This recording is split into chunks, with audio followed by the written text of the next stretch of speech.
way that I'm doing this presentation, I'm doing it different than any military presentation that you normally see. When you get started, you'll see that there is no task, purpose, end state. There is no method to what we're doing. There's no agenda to what I'm talking to you about. And everything is done for a specific reason.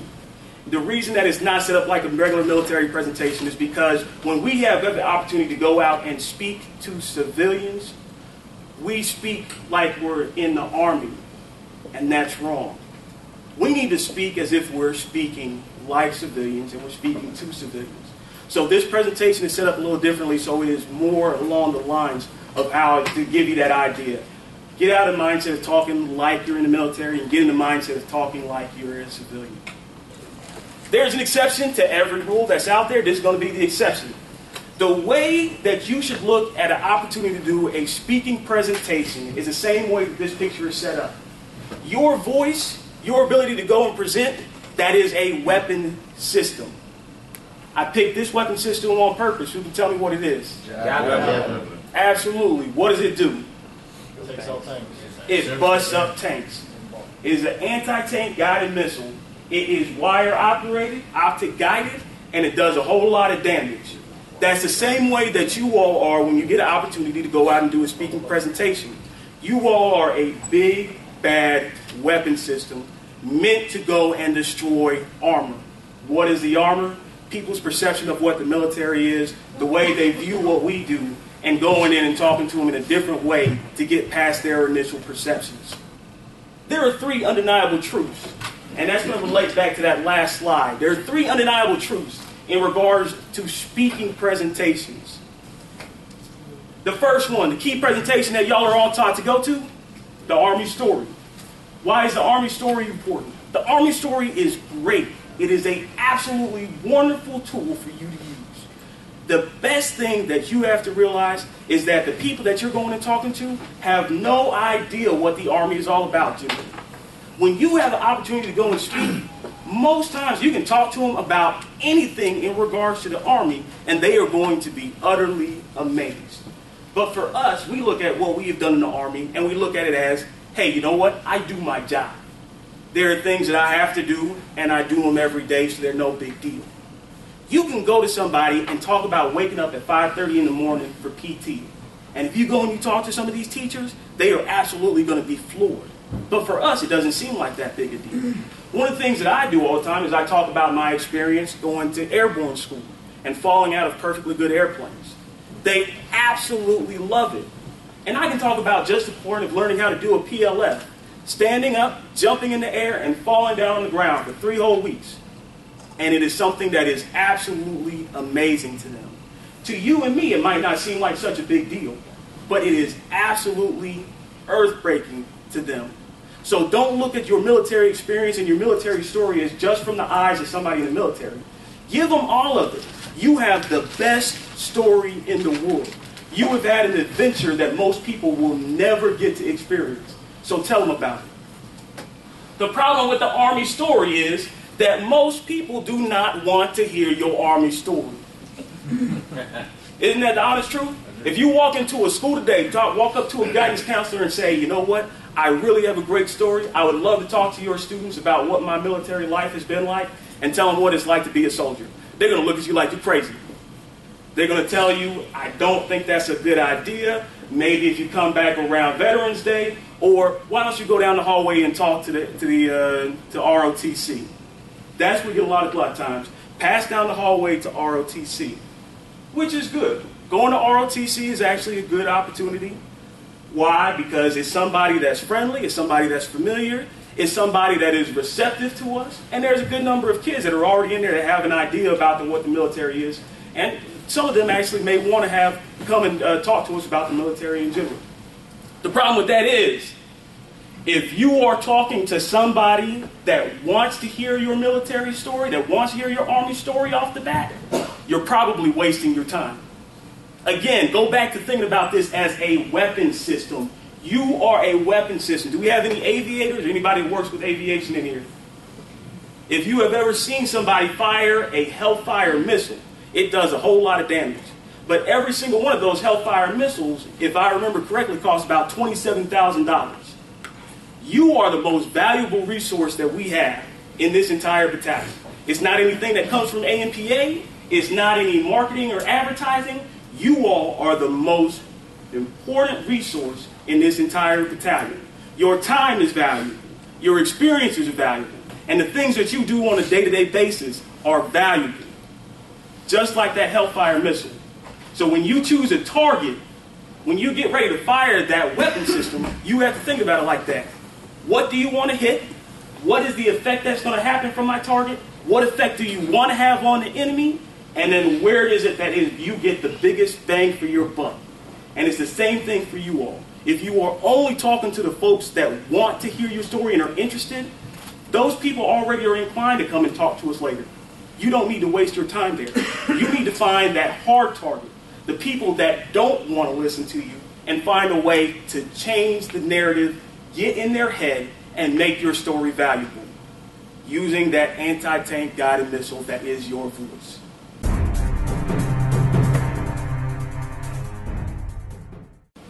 So how do you do that? How do you tell the Army story in a different way that uses that anti-tank guided missile? There is a leadership expert that's out there. His name is Simon Sinek. And if you ever watch TED Talks, he's very prominent in TED Talks. Huge business leader, has very great ideas. This is something that he calls the golden circle. A couple of days ago, I was actually arguing with my sister. We're talking about Christmas presents. And she was trying to convince me that we needed to buy my mother a Louis Vuitton key holder.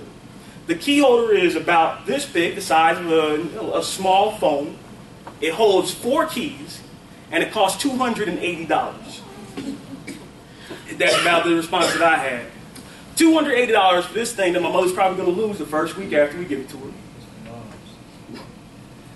What she tried to tell me, because I asked her, tell me about the value of this thing, she told me that because it's Louis Vuitton, it's made with a special type of leather. She said that the Louis Vuitton has a special way of keeping their brand up by making sure that 2 times a year they increase the price to maintain with inflation, and that the stitching that they use is a special type of stitching. I looked online. I pulled up another wallet that was $50 that's used the same type of leather, that used the same type of stitching, and I'm not really that worried about whether they increase the price every 2 years. What's the difference between those two devices, those two things? It's the way that they tell the story. Simon Sinek says that there is a way that people talk. They say that these are the 3 things that are important when you're telling somebody a story, when you're telling them how you want them to buy something, when you're trying to sell them something. Everybody in the organization knows what they do. Most people know how they do it, or how they are different from their competitors. But most people in an organization, except for the high leadership, they don't really understand the why. So us as human beings, that we're trying to sell something and sound intelligent, we always go this way. We go from the what up to the why. But what you really should be doing is you should be going from the why down to the what. What is the difference between a gateway computer and an Apple computer? Hit me. Apple's running off of, Apple, so it's the operating system. The operating system is the only thing that's pretty much different. Operating system is a little bit different. And you got about $1,000, you just said about $1,000 difference. About $1,000 difference. Absolutely. If you take a gateway computer and a Mac, there is not a huge amount of difference between it. Usually, in fact, the gateway computer is going to be better than the Apple computer. Why do we buy the Apple computer instead of buying the gateway? Sure does look cool. A normal computer company talks about their systems like this. We make good computers. We make them easy to use. We make them fun, and we make it so that you want to be able to buy it. Don't you want to buy a computer? Apple, they go back from the why and they come out to the what. Apple says, we are going to be the coolest organization out there. Everything we do, we battle the status quo, and we make sure that we have the top brand item that you and your friends are going to be impressed at. How do we do that? We build great computers that are friendly, easy to use, and are exciting. Don't you want to buy an Apple computer? Where is the Zune now? The Zune and the iPod. The Zune has more capability, more memory, and could actually work better than iPod. However, it's the way that they talk about it that changes. So how do we talk about the military? What story that we do? Most times when we go and we talk to a given organization, a presentation, we go from the what to the why. What do? We put people in the Army. We find the best and the brightest, most qualified people to join the United States military and be the fighting force of the future. How are we different from our competitors? We have CONAP. We have March to Success. We are the only organization that really goes out and has a partnership with education to put people in a better place later on in life. Don't you want to join the United States Army? What if we went back and we started with why? And we had a reason why we were trying to help people, why we were telling people that we were putting in the Army. I tell a story that Sergeant Gunn loves about a young boy named Isaiah, and this is part of my Army story. Isaiah, at 5 years old, told me, "When are you going to jail?" He said, "My father's in jail, my uncle's in jail, my brother's in jail, just got out of jail. You're going to jail, it's just a matter of time." And then he went back to coloring in the coloring book. For me, that is an important thing that I get to use in a lot of my stories, because I get to relate to people and I say, I'm in the United States Army because I want to be there to tell kids like Isaiah that there is something that you can do, there is a place that you can go to achieve, and there is a higher level that you can get to. So what is the why that you want to tell people? What if we started when we went to a school and said, I am here to help your students find a way to be successful. I want them to be able to achieve something in their life and have an adventure. How am I going to help them do that?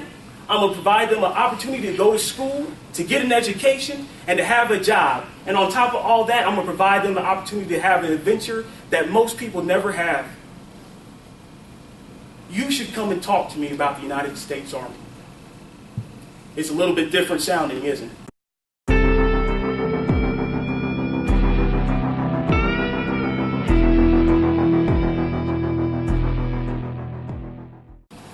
So how do you develop your why? Why does this work?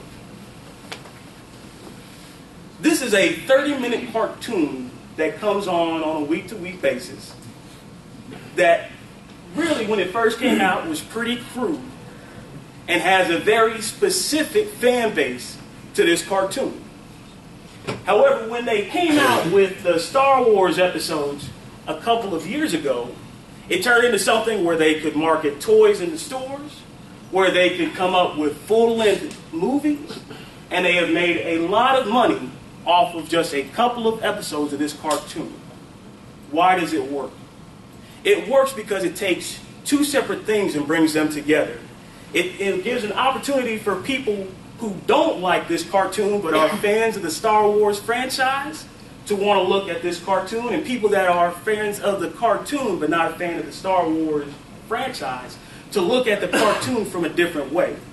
It's telling the same story but doing it in different words. So this is stealing the story. Every organization, club, place that you go and talk to, they all have a story that is important to them. When you get the chance to go and look for a job later on in your career, one of the things that you should do when you get an opportunity to go and do an interview is you should look up that company and see what their mission statement, what their vision statement, and what their principles are. And when you read what is important to them, every question that they ask you, you should answer back with those principles and those guidelines that they say are important to them. So the important thing is knowing what is the important message out of those clubs or places that you're going to speak. If you go and talk it to a school, what do they care about? They care about education. They care about what? They care about their students. They care about getting them out of here, getting them off the streets. But they have something that they feel is super important to them. Use it. Tell them their own story back to them. You can tell their favorite story in their own words. That story that I use about Isaiah, I tell them that. And I tell them, you know what? It is so important for me to make sure that the kids are doing something positive with their life. It is so important for me to see young people find a way to do something positive with their life and move forward and not just have their pants around their waist. You say things like that, the teachers absolutely love it because you're singing their song. You're not coming in and telling them, you know what, they can come to the military, and when I joined the military, it was good for me. Tell them their story. Tell them their story in their own words. And when you do that, you'll get to a point where you are just discussing with the teacher afterwards. And really, this is what you want. What you want to have the ability to do is inspire and get the kids that you're talking to come and talk to you afterwards. And that's great. But the thing that gives you the biggest bang for your buck is if you get that teacher on your side. You can talk to 15 kids, get 2 of them to come and give you a contract, and actually put them in boots and put them in the Army. That is nowhere as good as getting one teacher to be on your side and being an advocate for you from that point forward. When I speak,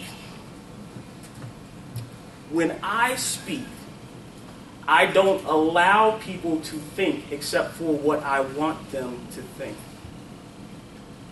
I am going to use my words and put a picture and a concept into their mind of what I want them to leave from my presentation with.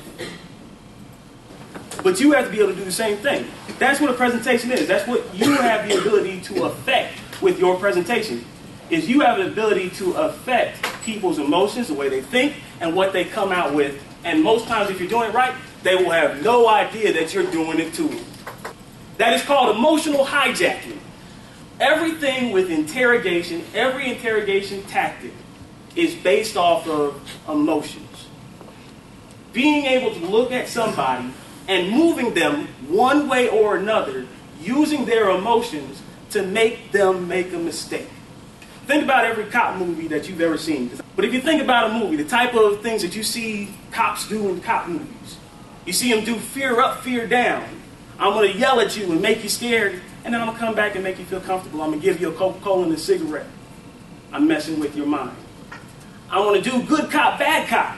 I'm going to come and yell at you. I'm going to tell you you're a piece of gutter trash, and I'm going to make sure that you rot underneath that jail. And then my partner's going to come back and he's like, look, don't listen to him. He's out of control. We don't really need to mess with him. I can keep him out of here. Just talk to me. I'm messing with your mind. Why does that work? People are emotional beings. My mother is a master manipulator. What my mother does is she calls me on the phone when she needs something, but she doesn't come out and ask me what she needs right away. She starts with this.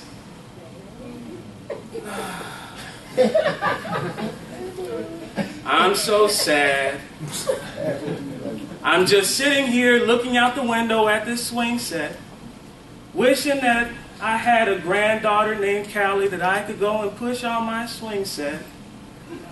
But I don't have anybody to go outside and play with. She is super sad about not having a little Callie out there. But I know that as soon as she's done making me feel bad about not having a grandchild, she's going to turn around and ask me for something. She's going to ask for something, and that I am going to feel bad about telling her no, because she started out with saying, "Oh, poor me." People are emotional beings. Have you ever been through a bad breakup with a girlfriend or a boyfriend and been totally devastated, not able to think straight, making bad choices? You don't have to raise your hand because I know you have. Have you ever been in a fight with your best friend where you sit there and argue, tensions get high, you're yelling and screaming, and again, you do things that don't make sense, and afterwards you come back and you're like, I don't know why I did that. People are emotional beings. Use that against them. Using emotions gives you a level of control over the situation. When you use your emotions against them, you tell them the narrative that you want them to think. You put the message in their mind of how you want them to respond to everything that you're saying. Again, that story about the kid, I can talk about him, and I start out my speech talking about him because I want them to feel sad and sympathetic. They are stuck thinking about that little kid. And from that point forward, even though he really doesn't have a whole lot with my direct message of, if you let me put your kids in the military, I can change their life. That entire time that I am talking to them, there is a question in their mind of, how do I make sure that my kids, that my students, don't end up like Isaiah and don't have that same type of mindset? You can use their emotions against them. I tell them that there are kids that we have talked to who are homeless. And the number of kids that I know from high school that I hung out with that are either dead or in jail. That's fear. Now the thing that you have to do is, once you've established fear, you have to bring it back up. You have to give them some hope. So I am going to mess with your emotions. I'm going to do these interrogation skills and tell you what all the bad things that can happen out there. I'm going to mess with your mind, and then I'm going to come back with hope. But I can save them. Let me tell you about the United States Army and going from that why out to the what. I want to be able to make sure that your kids don't end up like that. I want to make sure that your kids have the ability to be somebody successful and do something important. Let me help you. Here's what we can do to help them together.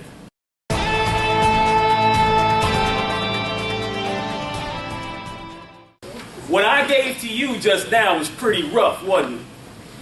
I was pretty aggressive with what I was just saying. You can't always do that. When you are talking to somebody, you have to put a little bit of tone. You got to put a little bit of rhythm in it. You got to put a little bit of massage in it and make them feel good about what you're saying. You got to put a little Barry White in it. Your tone and your tempo.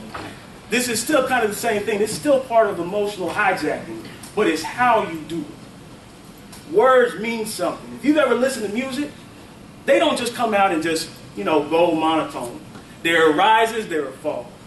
There are times when they speed up and get real fast, and there's times when they go real slow. You have to be able to do it, and that's what makes you feel something. And that's what you want them to do. You want to make them feel something. So set your tone based off of the end result. And that kind of goes back with what I was just saying. You need to be able to take them someplace, but at the end of it, you bring them back and tell them, hey, but I'm here to help you.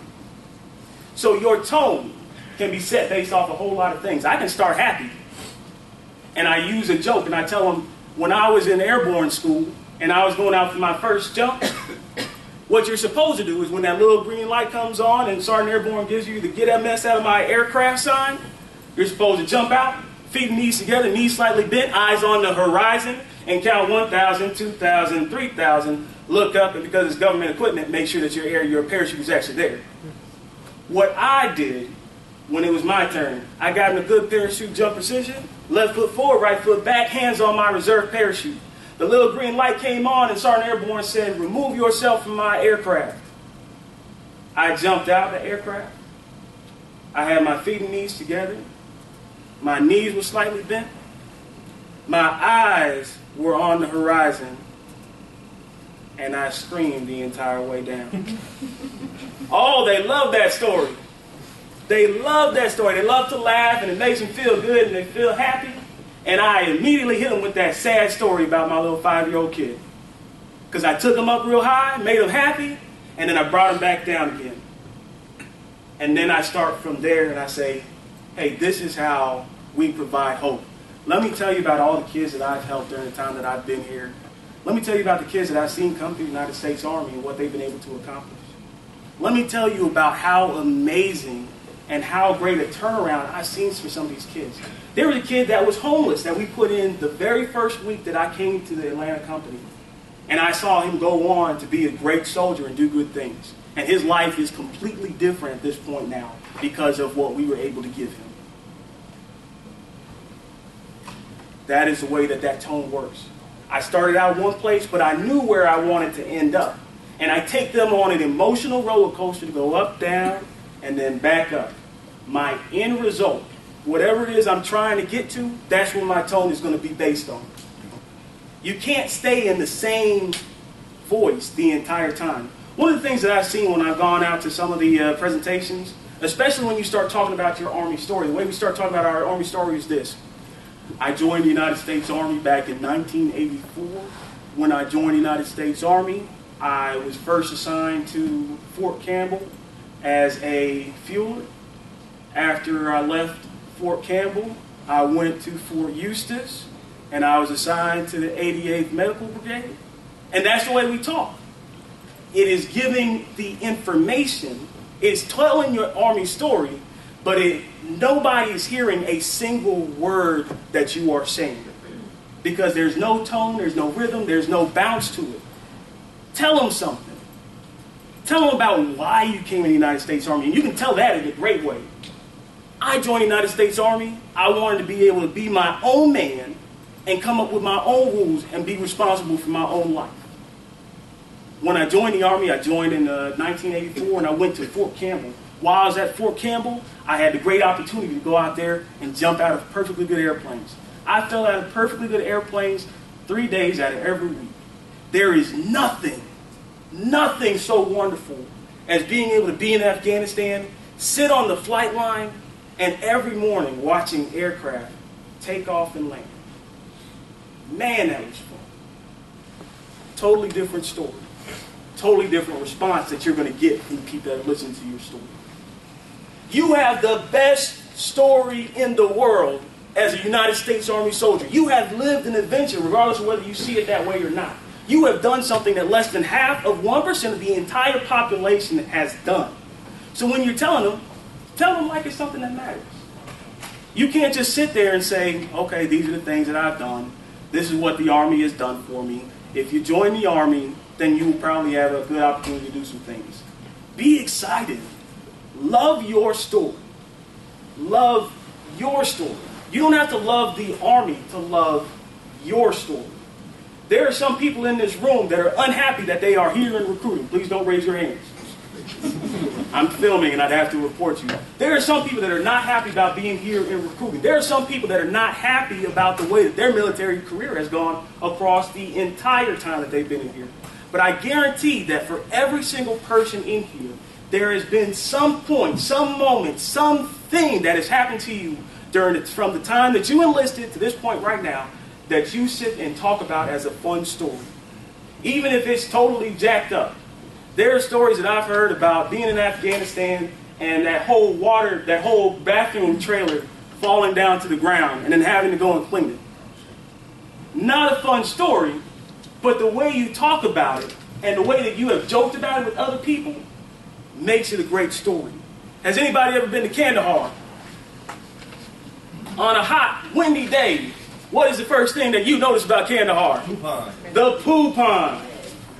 That is a terrible, terrible, horrible thing. That there is a lake in the middle, right next to where you live, of nothing but poo.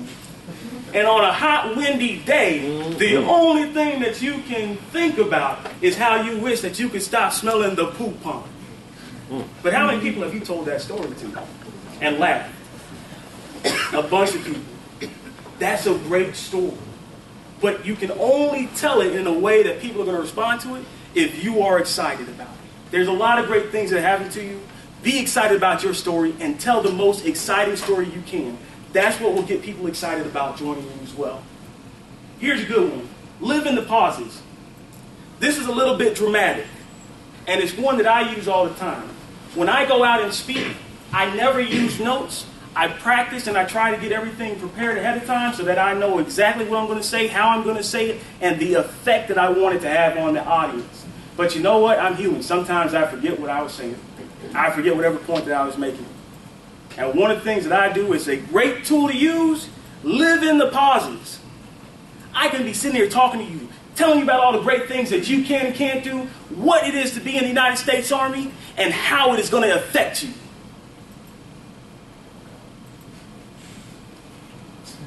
And I take a pause. And I just scan the room. You think I am being serious. You think that there is a dark tone to what I'm saying and that this is an impactful moment. You have no idea that I forgot whatever I was going to say next. But you can use that.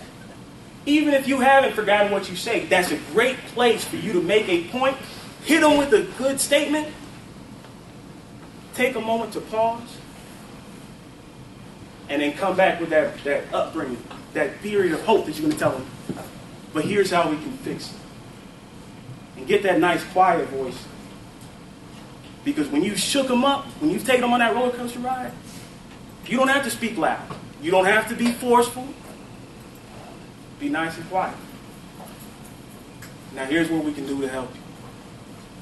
Here's what the United States Army can do for you. I'm going to provide you an opportunity to live in a way that less than half of 1% of the entire United States population has got a chance to live. To see something different. When you use that quiet voice, it actually makes people kind of lean forward in their seats a little bit because they're trying to hear you. Get them salivating for that information that you're going to give them and make them want to listen to it.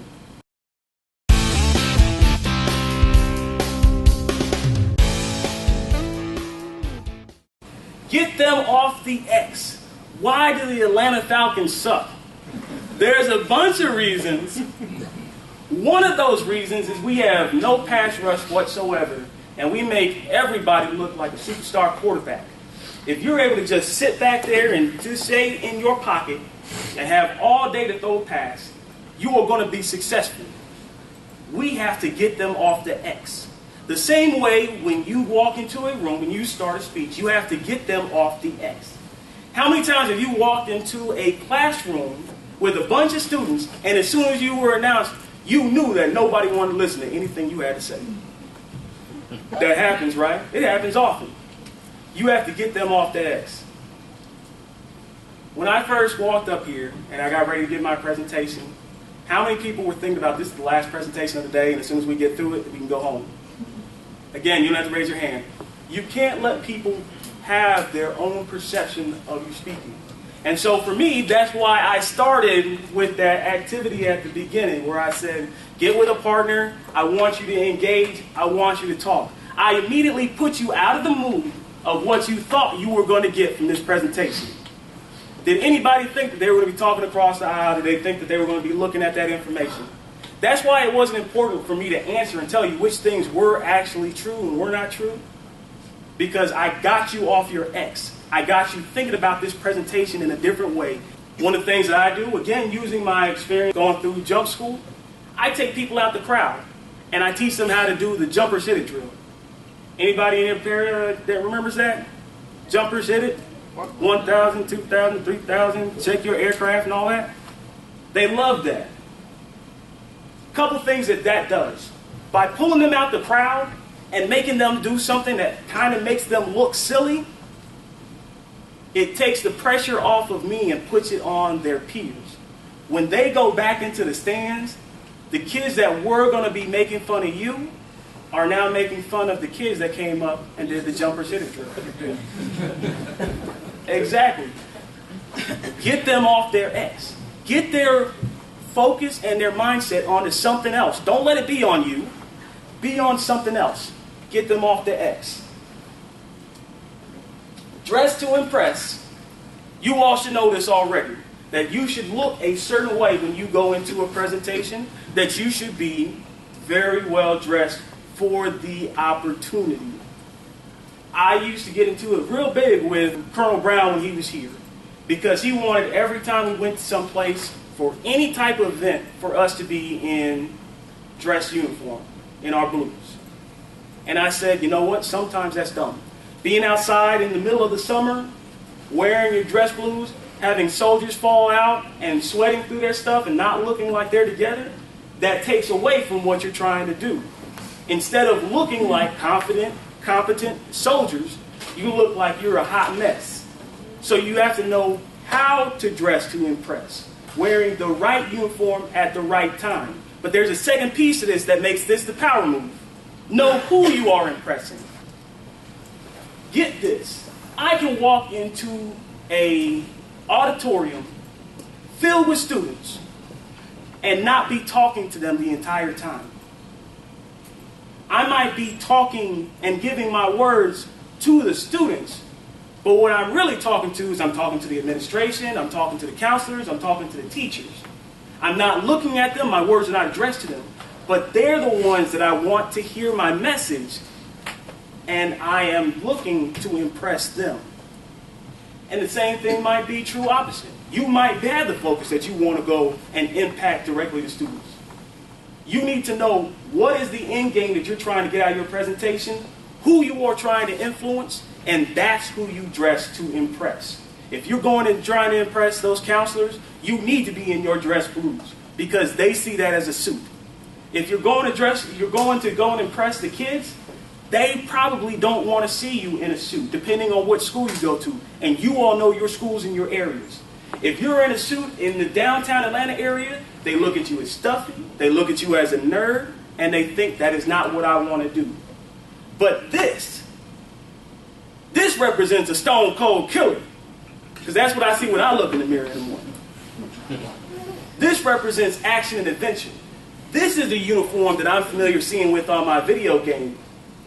Know who you're going to impress, what the end result is going to be, and that's who you go dress for, regardless of whether you're speaking directly at them or not. Identify HBIs that you want to come and talk to you. That way that you're speaking, the way that you are engaging, you should want for people after your presentation, this is going to happen, after any presentation that you give, people are going to walk up to you and say, hey, that was good, I like this, I like that, this is a good point. Anytime you give a presentation, that's going to happen. Who do you want to come and talk to you? And that's your decision. You have to be able to decide that ahead of time and say, the effect of the weapon system that I want is I want that counselor to come up and talk to me. And then you base everything else that we've talked about up to this point, stealing the story, doing emotional hijacking, getting them off the X and setting that tone to go and get that person to come and talk to you afterwards so that you can say, hey, I'm glad you liked the presentation. Now what can we do to work together? Hey, I'm glad you liked the presentation. Now, are there other people that we can talk to that would be of like mind? Have an idea of what you want to have happen and set everything up to jack with that person's mind. This is one of my favorite ones. This is something that professional speakers do. Anytime you go and you hear a military speaker, somebody doing their change of command, the first thing they do is they stand up there and say, greetings, Colonel Pirelli, Sergeant Major, such and such, these people. To all the soldiers out here, I just want to say thank you for the opportunity to stand before you today and speaking. That is wrong. As a professional speaker, you owe me. I am always going to get paid. Even when I am doing a free speech, I am always going to get paid in something. And when you say thank you for the opportunity to speak, that transaction is done. I never say thank you for the opportunity to speak because I want to get paid. And how do I get paid? I might get paid by when that HBI comes up and talks to me and I say, hey, now that I've done this speech and we are on the like page, do you know some other teachers that'll let me come and speak in your class? I'm going to get paid when I talk to that HBI and I say, okay, do you know a couple kids that maybe I can talk to after this? Do you think that there's an opportunity for me to come back and speak again? Something has to happen after that speech is over because you owe me for my time. And this is the last one. Like I said, always ask for something in return. You should always get something back. You always want something more after you are done speaking. Y'all always do this. Y'all do that when y'all talk to kids on the phone. Even if they tell you no, they're not interested in the United States military, you follow it up with what? Anybody else that you know that might be. This is the same thing. You always ask for something, even if they pay you. Even if you are a paid speaker, I always ask for something additional. One of the things that I've always been taught is your next paid speech is sitting in your free speech today. And your next big speech is in the paid speech you do tomorrow. So I always ask for something in return. A contact, another opportunity, even if it's just a ride to the airport. I don't care if you ask for a bottle of water. You are owed something because you just expended a whole bunch of air. So you need to pay me.